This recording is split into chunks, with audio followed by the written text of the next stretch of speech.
अस्सलामुअलैकुम my kitchen queen's, कैसी हैं आप सब। वेलकम है आपको किरण कुकोलॉजी में। आज आपके लिए लेकर आई हूँ कमाल की रेसिपी, जिसको इस्तेमाल करने के बाद आप हमेशा सेहतमंद और ताकतवर रहेंगे। अदरक को नमक में डालें और पकाएं। ये एक ऐसा कीमती नुस्खा है जिसको इस्तेमाल करने के बाद कभी भी आपको थकावट महसूस नहीं होगी, ना जिस्म में कमज़ोरी होगी। ये जोड़ों के दर्द का दुश्मन है। ये कीमती और नायाब नुस्खा ना सिर्फ नज़ला, ज़ुकाम, फ्लू और गले की खराश को ख़त्म करता है, बल्कि शुगर के मरीज़ों के लिए भी बहुत मुफीद है। अदरक के बेशुमार फ़ायदे हैं जो कि मैं आज आपको इस वीडियो में बताने वाली हूँ। तो चलिए स्टार्ट करते हैं। सबसे पहले तो मैंने ले लिया है आधा पाव अदरक। अदरक को जो है ना, वो अगर मिट्टी वगैरह लगी हो तो आप कपड़े से साफ़ कर लीजिएगा, इसको धोइएगा नहीं। उसके बाद इसके बड़े बड़े टुकड़े कर लेने हैं। हमने रफली साइज़ को काट लिया है। अब ये जो अदरक है ना, इसके इतने ज़्यादा फ़ायदे हैं कि मैं अगर पूरे बताने बैठूंगी तो वीडियो ही ख़त्म हो जाएगी। फिर भी मैं मुख्तसर आपको ज़रूर बताऊँगी। ऐसा भी बर्तन ले लेना है आपने और उसमें डालना है आधा कप नमक। नमक हल्का सा गर्म हो जाए तो उसमें आपने ये अदरक के टुकड़े डाल देने हैं जो मैंने रफली से काटे थे। अब इसको मीडियम फ्लेम पर हमने पकाना है। इतना पकाना है कि इसका छिलका जो है ना, वो क्रिस्पी हो जाए। ज़्यादा से ज़्यादा 3 से 4 मिनट लगेंगे और ये अमल कंप्लीट हो जाएगा। मीडियम फ्लेम पर आपने इसको रोस्ट करना है, भूनना है अदरक को। सर्दियों में इसका इस्तेमाल बहुत ज़्यादा मुफीद है। ये शुगर के मरीज़ों के लिए बेस्ट है। अदरक के इस्तेमाल से हमारे पट्ठों में कमज़ोरी नहीं होती, हमारी स्किन को भी ग्लो करता है। गैस और मैदे के तमाम मसाइल के लिए मुफीद है। अदरक जो है वो मैदे के अल्सर को ख़त्म करने की अफादियत रखता है। 4 से 5 मिनट अदरक को भून लेने के बाद अब मैं इसको नमक में से निकाल लिया है और इसको ठंडा होने के लिए रख देंगे। जब ये ठंडा हो जाएगा तो फिर हमने इसका छिलका उतारना है। छुरी के साथ बड़ी आसानी के साथ इसका छिलका रिमूव हो जाएगा। अदरक के फ़ायदों में एक फ़ायदा ये भी है कि ये वज़न घटाता है, मोटापे से बचाता है, हमारे जिस्म की फालतू चर्बी को पिघलाता है, दिल की बंद शरियानों को खोलता है, हमारे दिल को मजबूत और सेहतमंद बनाता है, ज़्यादतीस को कंट्रोल करता है, दमे की तकलीफ़ में भी आराम पहुँचाता है। सबसे बढ़कर ये है कि ये कैंसर के मरीज़ों के लिए बहुत ज़्यादा मुफीद है। अच्छा जी, अदरक का छिलका उतार लेने के बाद इसके हमने छोटे छोटे से पीसेस कर लेने हैं। पीसेस मैं इसलिए कर रही हूँ क्योंकि अदरक के अंदर ना जड़ें होती हैं, लंबे लंबे से बाल होते हैं, तो इसको काट लेना चाहिए। अच्छा, अब इसको हमने डाल देना है किसी भी ग्राइंडर वाली डब्बी में, मिक्सी के जार में, और हमने इसका पेस्ट बनाना है। इसके अंदर सिर्फ थोड़ा सा 2-3 टेबलस्पून मैं पानी ऐड करूँगी ताकि पेस्ट बनाने में आसानी हो जाए। इसमें पानी हम ज़्यादा नहीं डालेंगे वरना फिर बाद में हमें मुश्किल का सामना करना पड़ेगा और हम इसको ड्राई करते रहेंगे। बिल्कुल इसका पेस्ट हमने तैयार कर लिया है। अब एक कढ़ाई ले लें, कोई सा भी बर्तन ले लें, उसमें हमने देसी घी डालना है 2 चम्मच। देसी घी का इस्तेमाल करेंगे तो ज़्यादा आपको बेनिफिट्स मिलेंगे। नहीं है तो आप बनास्पति घी भी इस्तेमाल कर सकते हैं। अब जो अदरक का हमने थिक सा गाढ़ा सा पेस्ट बनाया था, याद रखिएगा पानी आपने ज़्यादा नहीं डालना है।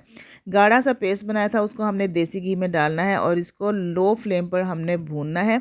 इतना भूनना है कि इसके अंदर जो नमी है, ये जो छींटे से उड़ रहे हैं आपको नज़र आ रहे होंगे, ये ख़त्म हो जाए और इसका कलर भी गोल्डन हो जाए। लो टू मीडियम फ्लेम पे ज़्यादा से ज़्यादा 3 से 4 मिनट लगेंगे और अदरक का जो है ना, वो ब्राउन भी हो जाएगा और इसका पानी भी ख़त्म हो जाएगा। अदरक को जब हम रेगुलर यूज़ करते हैं तो ये हमारे जिस्म के अंदर क़ुव्वत मुदाफ़ियत में इजाफ़ा करता है, यानी हमारे जिस्म को मुख्तलिफ़ किस्म की बीमारियों से लड़ने के लिए तैयार करता है, ताकत देता है, हमारी विल पावर को बढ़ाता है। अच्छा जी, अदरक जो है ना वो सारा भुन चुका है। अब हमने इसमें डालना है गुड़। गुड़ को मैंने छोटा छोटा कर लिया था और 1 कप भर के मैंने इसमें गुड़ शामिल किया है। आधा पाव हमने अदरक लिया था और 1 कप भर के हमने इसमें गुड़ शामिल किया है। गुड़ की मिकदार को आप अपने टेस्ट के मुताबिक बढ़ा भी सकते हैं, 1.5 कप भी डाल सकते हैं, क्योंकि अदरक का जो टेस्ट होता है ना, थोड़ा कड़वा और कसैला होता है। तो आपने ज़्यादा 2 कप नहीं डालने हैं, बस 1.5 कप तक आप डाल सकते हैं। यहाँ पर गुड़ जो है ना वो मेल्ट हो गया है और गुड़ ने काफ़ी पानी छोड़ दिया है। अब हमने इसको लो टू मीडियम फ्लेम पर पकाना है ताकि इसके अंदर जो नमी है, जो पानी गुड़ ने छोड़ा है, वो ख़त्म हो जाए। साथ ही हम इसमें कुछ ड्राई फ्रूट्स ऐड करेंगे। हमने इसमें डाले हैं सफ़ेद तिल और साथ ही हमने पीनट डाली है, छिली हुई मूंगफली, चारों मगज़ ऐड किए हैं और साथ ही इसमें किशमिश हम डालेंगे। आप ड्राई फ्रूट्स अपनी मर्ज़ी के भी डाल सकते हैं। नारियल का बुरादा हमने इसमें शामिल किया है। इन तमाम ड्राई फ्रूट्स को अब हमने मिक्स कर लेना है। अच्छा, इसकी क्वांटिटी भी डिपेंड करती है आपके ऊपर, आप कोई इसकी फ़िक्स क्वांटिटी नहीं है। ड्राई फ्रूट्स की आप ज़्यादा भी डाल सकते हैं, कम भी डाल सकते हैं। ड्राई फ्रूट्स की आप अपनी मर्ज़ी के मुताबिक ऐड कर सकते हैं। खजूरें भी डाल सकते हैं, काजू, बादाम, पिस्ता जो जो आप डालना चाहें आप इसमें डाल सकते हैं। अब मैं इसमें कटे हुए बादाम और कटी हुई पीनट जो कोकोनट होता है वो शामिल करूँगी। पहले मैंने इसमें कोकोनट का बुरादा डाला था, अब मैं इसमें साबुत कटा हुआ, लंबाई में कटा हुआ नारियल डाला है और साथ बादाम लंबाई में कटे हुए ऐड किए हैं। तमाम ड्राई फ्रूट्स को अच्छे से मिक्स करने के बाद फ्लेम यहाँ पर ऑफ कर देंगे। ये हमारा जो है अदरक का हलवा बनकर तैयार हो गया है। आप चाहें तो इसको ऐसे ही चम्मच के साथ भी खा सकते हैं, लेकिन इसको ज़्यादा दिनों के लिए महफूज करने के लिए हम इसके छोटी छोटी सी गोलियाँ बना लेंगे, छोटे छोटे से लड्डू बना लेंगे। पहले हम इसको हल्का सा ठंडा होने देंगे। जब ये नीम गर्म हो तो फिर हमने इसकी छोटी छोटी सी गोलियाँ बनानी है। बहुत ज़्यादा बड़े साइज़ का आपने लड्डू नहीं बनाना है। आपने इसको दिन में 2 दफ़ा इस्तेमाल करना है, तो आपने बिल्कुल नॉर्मल साइज़ की गोलियां बनानी है जो 2 से 3 बाइट्स की हों बस। चूँकि ये लड्डू हमने अदरक से बनाए हैं, तो अदरक जो है ना वो हमारे खून को पतला करता है, खून के बहाव को बेहतर करता है, जिसकी वजह से हार्ट अटैक के चांसेस बहुत ज़्यादा कम हो जाते हैं। इसको खाने का तरीका क्या है कि आपने सुबह निहार मुँह गर्म दूध के साथ एक लड्डू लेना है और रात को सोने से पहले खाना शाना खाने के बाद आपने नीम गर्म दूध के साथ एक लड्डू इस्तेमाल करना है।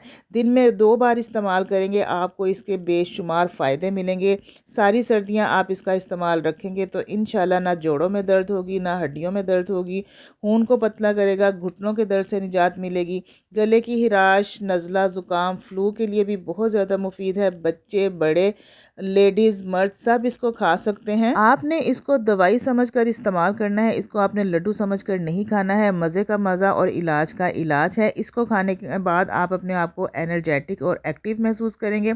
तो जनाब, अगर आपको मेरी ये रेमेडी अच्छी लगी है तो जल्दी से किरण कोकोलॉजी को सब्सक्राइब कर लीजिए। मिलेंगे नेक्स्ट वीडियो में। अल्लाह हाफिज़।